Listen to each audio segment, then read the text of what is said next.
wisdom, prudentia, justice, justitia, temperance, temperantia, courage. fortitudo. Applying ancient philosophy to modern life, this is the Sunday Stoic.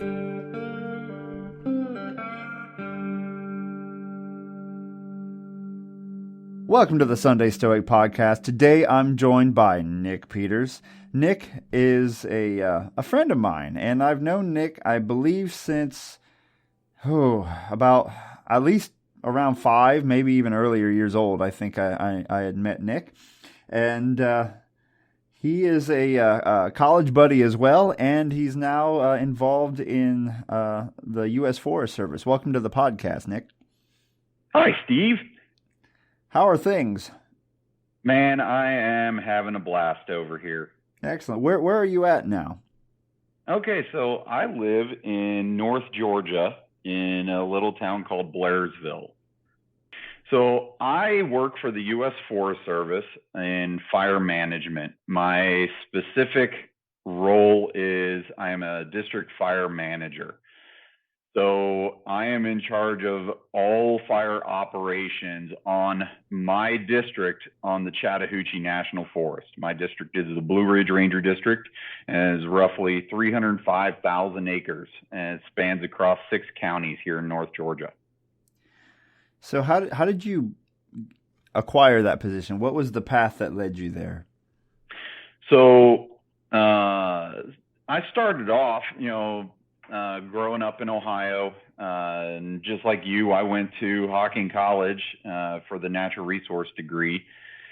And then I was looking at becoming a game warden. And during the ending years of college there at Hocking, I took a forestry class and absolutely loved it, and ended up going to University of Kentucky and getting my bachelor's degree in forestry. While there, I had spent at this point 5 years in college, and I needed to change. Absolutely needed to do something with my life differently because I was tired of school and I had needed an adventure. So during college there at Hocking, I had taken a basic wildland firefighting class. So I started applying for fire jobs with the U.S. Forest Service out west. The first place to call me was Happy Camp, California. And they were offering me the Wildland Fire Apprentice program position. And I asked them, where is this? And they said, Happy Camp, California. And I said, I'm a happy person. I like camping. This is a match made in heaven. And if anybody has ever been to Happy Camp, it is probably one of the most rugged places in the West, as far as super steep country, big monster trees. And as far as fire goes, it burns, and it burns a lot. And so it was a really good place to learn about wildland firefighting. And that's where I fell in love with fire. The camaraderie, the commitment, dedication, and the adventure. And like I said, that's what I was looking for, was the adventure. It was a mission worth getting behind. We spend a lot of time out in the woods, camped out, because we're nowhere near a hotel. So a lot of time camping, a lot of time living out of bags and having food flown into us, whether it be fresh food or living off of MREs while in the mountains. It was so much fun. And what I thought was just going to be a seasonal job that I'd get away from school for a little bit ended up turning into a career. And I have just embraced it and loved every minute of it. During the last 15 years, I've worked on a helicopter rappel crew where we actually rappelled out of the helicopter into forest fires, worked on a couple hand crews, and I've worked on several engine crews across the country.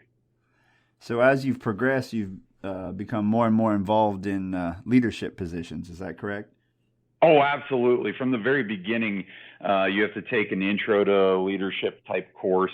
And as you go through your career, you're constantly taking more and more leadership courses to build up, not necessarily build up your resume, but build you up as a future leader in fire. So how does a person then start to learn leadership? How do you go from grunt or whatever, the basic beginning firefighter or any position really? You're the new person. How do you become a leader over time? What does it take? So when I first took my initial leadership course for my basic firefighter, we were posed the question if leaders were born or created. And at that time, I was not a leader. I was nowhere close to being a leader. I was looking at all these other leaders in fire going, man, I hope I can be like them one day, but I don't know if I could, because they just seem like great leaders. And so I was starting to think that maybe leaders were born. But then over the course of 15 years of working in some very highly dynamic environments with various types of leaders, I'm going to say that it's both. Some people are just born leaders. Some people have to work at it. I had to work at it. I had to develop myself as a strong leader. When I first got started, I was a young, naive kid who didn't know what I was getting into. Over the years, I've failed a lot, and sometimes I've failed really hard as a leader. The number one rule to learning leadership is to acknowledge that you know nothing about leadership. You must stay humble, and no matter where you are in your leadership development, always strive to be a better leader. Never stop learning from those mistakes, and make sure that you don't develop bad habits. And biggest thing is stay humble. Always try to improve yourself. So in your field then, what does good leadership actually look like? So the first thing I'm going to say is communication. You have to have phenomenal communication skills, not just okay skills, not just good skills. I'm talking phenomenal communication skills, especially in our field. In wildland fire, if instructions are not clear, that's when things can happen that are not expected. So you always want to make sure that your instructions are clear and understood. And the other thing with communications is think before you speak, because there's times you may want to speak what's on your mind, but if you open your mouth, you can't take it back. Mm-hmm. And that can be absolutely devastating to a team. Along the same lines with team, promoting teamwork. We cannot accomplish great feats on our own. We can only do it as a team. And so a great leader is going to promote that teamwork and make sure that every voice is heard. In the wildland fire community, we adhere to a core set of principles: duty, integrity, and respect. So duty being be proficient at your job, both technically and as a leader, make sound and timely decisions, ensure tasks are understood, supervised, and accomplished, develop your subordinates for their future. Respect, know your subordinates and look out for their well-being. Keep your subordinates informed, build the team, employ your subordinates in accordance with their capabilities. And then integrity, know yourself and seek improvement, seek responsibility and accept responsibility for your actions. And then setting the example. Another thing I'd say would be establish clear expectations. We call that leader's intent. You want to hold your team accountable to your SOPs, standard operating procedures. You have guidelines established. Make sure that your team adheres to them. And then lead by example, not only with the duty, integrity, respect, but also dedication and drive. In fire, we have what's called our 10s and 18s, the 10 standard firefighting orders and 18 watch out situations. Those are our SOPs. Those are things that we follow and adhere to. And we like to say, though, that these guidelines and rules are written in blood from the deaths of other firefighters. And the one thing that I would definitely key in on within those is the be alert, keep calm, think clearly, and act decisively. A good leader is going to just keep a nice even keel emotion. They're not going to be all over the place. Another good thing to look for in a leader is exploring all options and find the one with the highest likelihood of success. In fire, that is everyone is safe and goes home. In the business world, I assume that would be a win-win scenario. And then in my own personal opinion, being a good leader is simple. Just be a good person. A good person will put others' ambitions and desires before their own. They develop the team and push the entire team to success. My definition of success is if one of my crew members ends up getting a promotion to another location on the other side of the country, I have succeeded at getting them ready for that next level. And they will take those traits that I've taught them and continue to teach them in their new location. I was going to say, we've all seen bad, quote, leaders, unquote, that where perhaps they don't know, like you talked about SOPs and things. If you don't know the norms of operation, you don't have a clear view of what's supposed to happen. You just are trying to impose your will on others. And then taking credit when things happen to work out as well. It seems to be a common phenomenon, I'd say.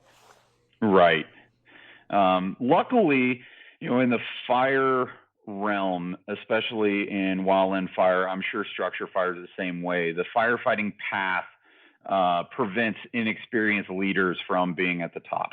You have to start as a ground pounder, digging dirt, and be the grunt down, eating a lot of smoke before you can move your way up to a leadership position.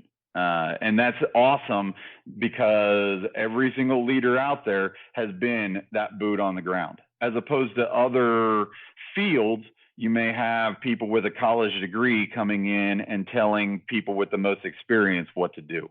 That is not successful.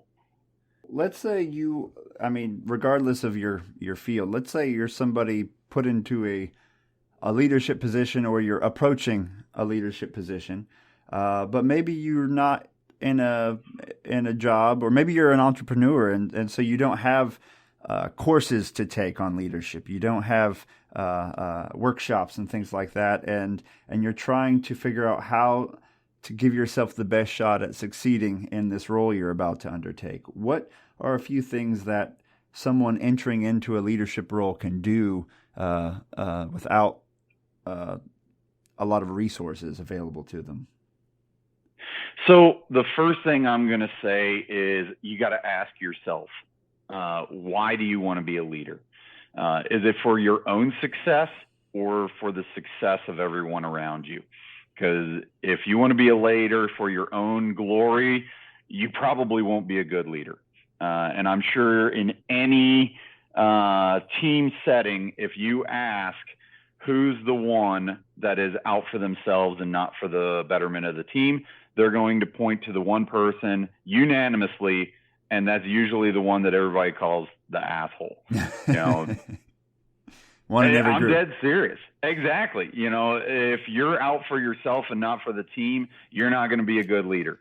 If you want to be a good leader, you have to desire the success of others more than yourself. You want to develop and promote your own team, because when you promote the entire team, that team is now functioning at a higher level than any other team out there.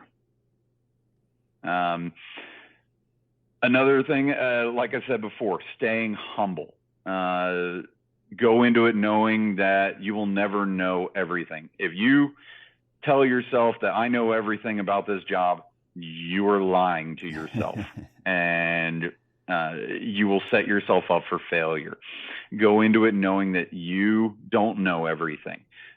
Sometimes your team members know more than you in a specific field. Or in my case, if I were to move to another part of the country, they may do things differently in Utah than how we do things here in Georgia. So the team members are going to have a better idea of how they do things there. What does success look like there?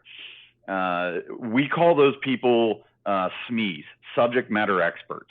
whether it be somebody who has dealt with fire engines their entire life or somebody who is a helicopter person all their life. They are subject matter experts. That is their forte. Listen to those people. Have conversations with them. If you don't know the capabilities or the ins and outs of individual programs, ask the people. They will have more knowledge than you will, and utilize that. Never go into a conversation with your mind already made up. And another thing that I like to do is provide an atmosphere where my team members feel comfortable with voicing their disagreements with me and take their considerations into account before I make that final decision.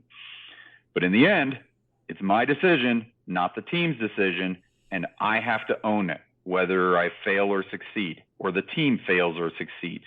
In the end, my final decision, either I fail or the team wins. And again, all of that stems from just staying humble. Another thing for those entering into the leadership role, always strive to do better. You've seen the movie We Were Soldiers, correct? Right. Mm-hmm. Yeah, so General Hal Moore, he's a real guy, not a made-up character. He was famous for saying, there's always one more thing you can do to increase your odds of success. And this holds true to all aspects of our lives, whether it's relationships, our family, our job, our physical fitness, and our leadership abilities. Always try to find one more thing you can improve on. Learn from failures, and always strive to do better. Like I said before, I have failed numerous times as a leader, but I've learned from them. We have a process that we call an after-action review. So at the end of every large assignment, whether it be an operational period through the day or maybe a course of several days where we completed a large task, at the end we'll all get together and we'll have an after-action review, an AAR. And in that we ask, what was planned? What actually happened? Why did it happen? And what can we do better next time? So we're forcing ourselves to learn of the successes and failures within our own operations. And you can do that as well within your own leadership abilities.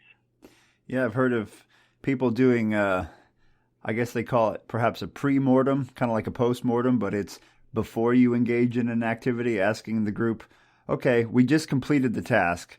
What went wrong? What could have gone wrong? And then that way, before you even actually engage in the task, you think about what are the most likely points that might fail. And then after the fact, you can do the same thing and look at what actually worked and what didn't to improve your odds of success the second time around. Absolutely.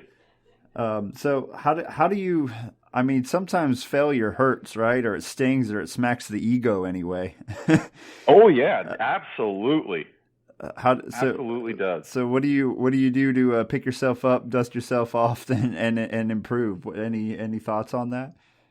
Yeah, I constantly tell myself never give up, never surrender. I'm teaching the kids that very same thing: never give up, never surrender. Because if you fall down and stay down, you might as well just give up. So Epictetus says, persist and resist. Exactly. So it's like, oh, that sucks, but I can do better. I'm going to try it a different way or learn from what I've done. Exactly. Yeah. And do you sometimes have to re-earn a little bit of the trust of those you are leading when that happens, or do they usually have your back, would you say? How does that work with the dynamic of being a leader and having a crew and something doesn't go quite right? The best part is I'm always asking them for feedback on myself, because I recognize I don't know everything. I'm not a mind reader. So if they don't tell it to me, I don't know it. Mm-hmm. And so I am always asking my crew for feedback. Is there any way I can improve on? And yes, I have failed numerous times, but I picked myself up. I learned from those experiences and I moved forward with them. And again, over the last 15 years, I went from being somebody that, I didn't think I'd ever be a good leader to now I might be getting the hang of it. I don't know. I'm not going to say I'm a great leader, though, because, again, like I said, if you start telling yourself you're a great leader, then you're going to start failing. Well, you're going to fail to learn from mistakes. If you think the journey's over, then you're not going to take another step forward, right? Exactly. Now, this is, of course, the Sunday Stoic podcast. So let's fold a little bit of that into it. You have recently started reading a little bit of the Stoics. How did you first discover their philosophy? You and I drinking and talking about Stoicism and leadership in Little Rock. Yeah, honestly, I had no idea what Stoicism was. And you and I, when we were talking about leadership and, just kind of shooting the breeze, all of a sudden you started talking about Stoicism and what Stoicism was. And you showed me a couple videos, and it kind of dawned on me that I was already doing that, so to speak.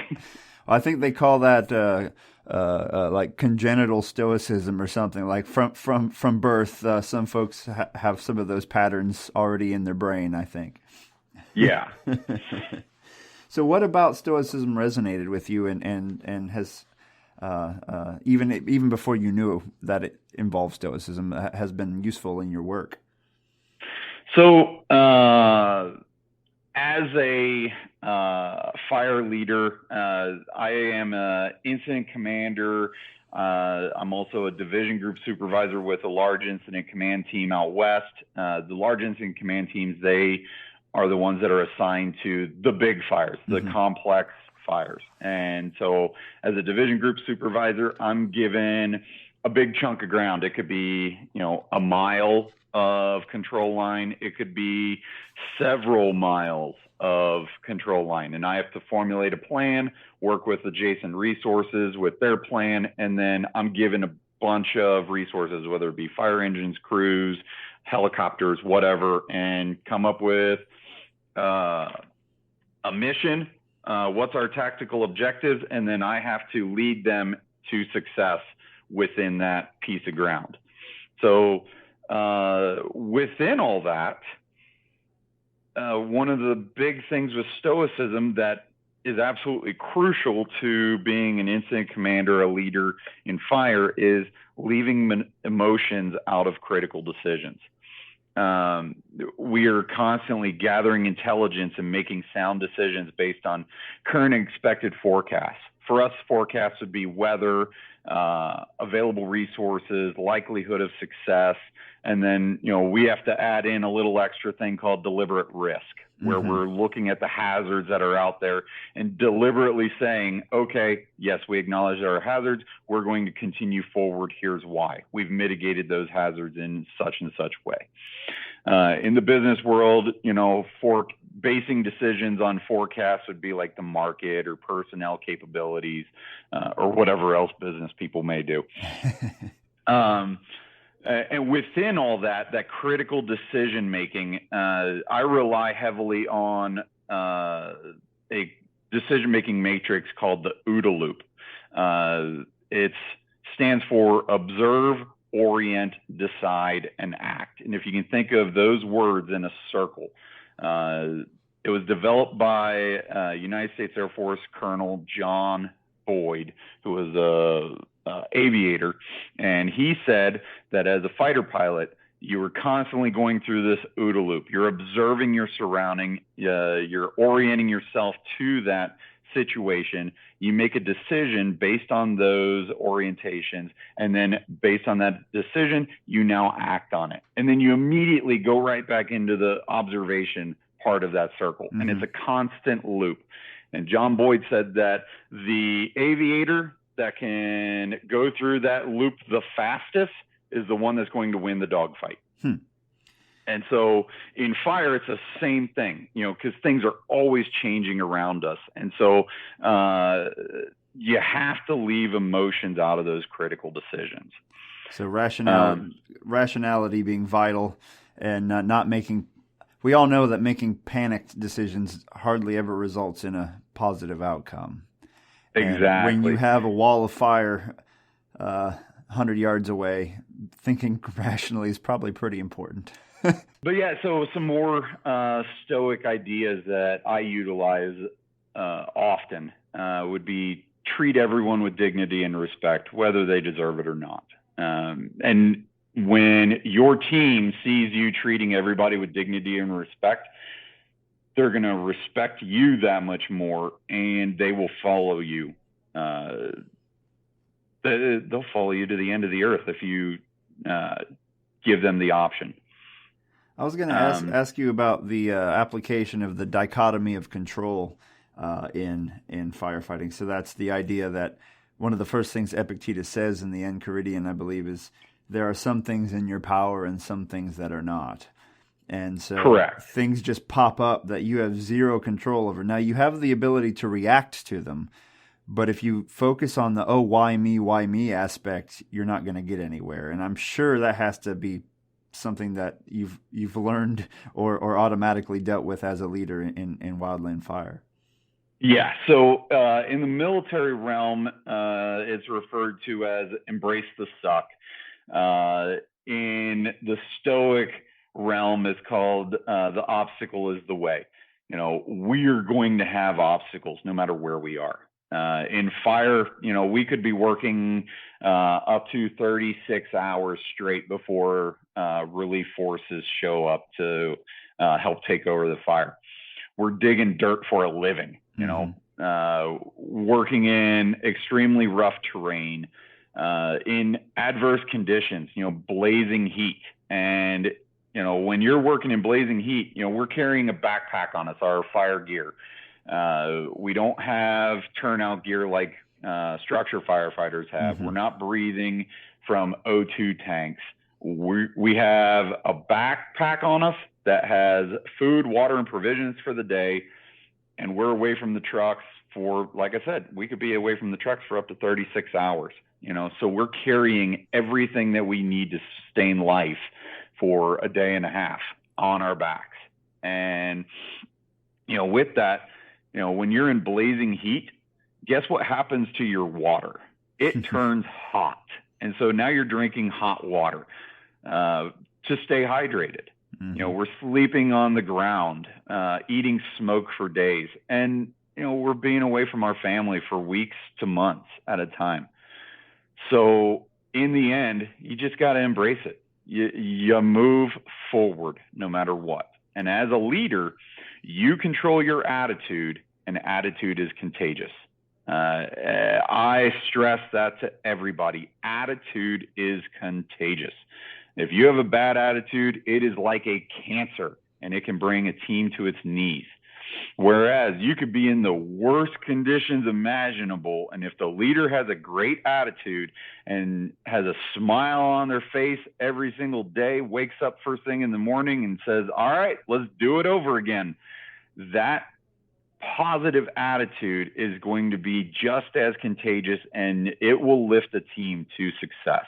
I won't lie, Nick. I'm imagining this like burned out, muddy hills. Well, not muddy because it wouldn't have rained, but this burned out, dirty hillside. Everyone's dusty, and there's all these guys in yellow, and all at once I hear a Monty Python song start singing as Nick Peters is. Well, whenever we have trainings, a lot of times there's different icebreakers, and one of the most common icebreaker questions is, tell us something about yourself that nobody else knows. And so I always tell people that I have a superhero or superhuman capability that I can get any random song stuck in your head at the most inconvenient time. And it's true. I'm just thinking of a bunch of guys singing "Always Look on the Bright Side of Life" in the middle of they're down to the last MRE cracker, And Yeah, right. the water's hot and almost empty. Yeah. But yeah, back to that whole controlling your attitude. Whether you say you can or you cannot, both are correct. Period. If you go into it saying I cannot, guess what? You won't. If you say I can, you will. If you fail, pick yourself back up and keep on going until you can. And then, you mentioned stress. I have a strange mentality that stress doesn't exist. Stress is a man-made thing and only exists if we let it. And I think that's what I bring the most out of Stoicism is there are things that you can control and there are things you have no control over. So take control of the things that you have control of, and the things you have no control over, let it go. Don't worry about it. Stress can absolutely destroy you physically, mentally, emotionally. If you think of your vehicle as your body as your vehicle, if you're cruising at 1,500 RPMs, that motor is going to last a long time. If you're revving that motor up to 8,000 RPMs, guess what's going to happen? You're going to wear your motor out. Same thing with your body and your mind, and stress is that revving up of the body and mind. So don't let it happen. Let it go. Just keep it away and concentrate on the things that you have control over. As a leader, you don't have control over people. You can never make a decision for somebody. You can only give them the tools to make the decision for themselves, whether it be, like I said, the standard operating procedures, expectations, whatever it may be. You can lay out, this is what I would like, but in the end, they are the ones that have to make the final decision to do it or not to do it. Don't stress on it. Just move forward. Have you given any thought to how you might instill some of this into your little girls or your boy there as they're growing up? So I've already started them on the never give up, never surrender. And whenever I see one of the girls getting into the dumps about something, I just remind them, don't give up, don't surrender. And it'll pick them back up. I've also started teaching them chess for the last few years. My 9-year-old has been playing chess for a few years now. And the way I describe chess to incident commanders is it forces you to think 3 moves out. And as an incident commander, as anybody walking through life, if you can force yourself to think 3 moves out and know that every single action you have has consequences or ramifications downrange. You may not see it immediately, but as long as you can recognize that my decision now will make or break me down the road, you start thinking more about the decisions that you make now. And so chess is the simplest form of teaching that. I learned early on with the girls that me being a slightly type A personality and a little bit of a command presence, that if I overexert myself authoritatively, I will flat crush them.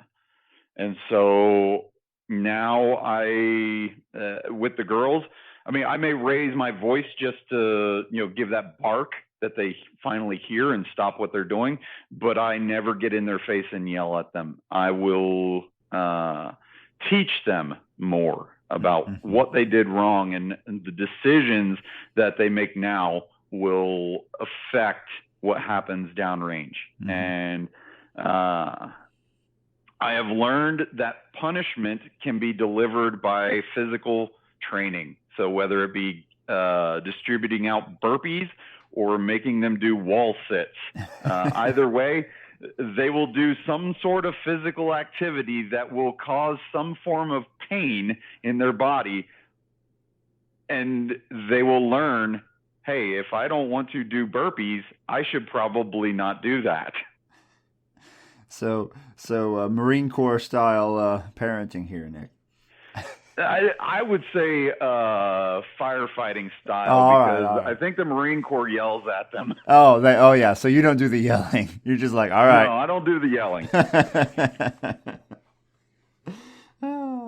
Yeah, well, there you go. Now you can tell which family member, which of your kids gets in trouble more by their 6-pack abs, right? Right, exactly. I think it's going to be Theodore because he's a little stubborn. Ah, yeah. Well, is there anything else you'd like to add before we close down the show this week? No, I really enjoyed this. I know you and we've been talking about doing this for a while. Combining the whole topic of leadership and Stoicism together, because the two, honestly, they go hand in hand. Mm-hmm. They really do. Well, once you have free time, Nick, you could write a book on it. What do you think? I would have to have free time, and I have too many hobbies to have free time. Free time instantly gets filled with other activities, right? Exactly, whether it be family or hunting with family or shooting with family or, I got enough on my plate. I don't need to write a book. All right. Well, if anything comes up, let us know, and I look forward to sitting around and discussing future philosophical topics around a beer with you soon. Or scotch. Scotch works too. Yeah. Excellent. All right. Steve, my friend, you take care of yourself, and I really do appreciate this. This was a lot of fun. Hey, thanks for joining the show, Nick. Say hi to the family. I will. You do the same. Give Charlie a big hug for me. I'll do that. Carpe diem, man. All right, we'll see you. Bye. Thank you for listening to The Sunday Stoic. If you enjoyed the show, please subscribe, rate, and review The Sunday Stoic on iTunes. Become a member of the Sunday Stoic team, earn rewards, and be an integral part of the show by becoming a patron at www.patreon.com/SundayStoic. Contact the show by emailing sundaystoic@gmail.com or by leaving a voicemail at 501-503-3132. To find out more, visit www.sundaystoicpodcast.com. And as Steve always says, Carpe Diem.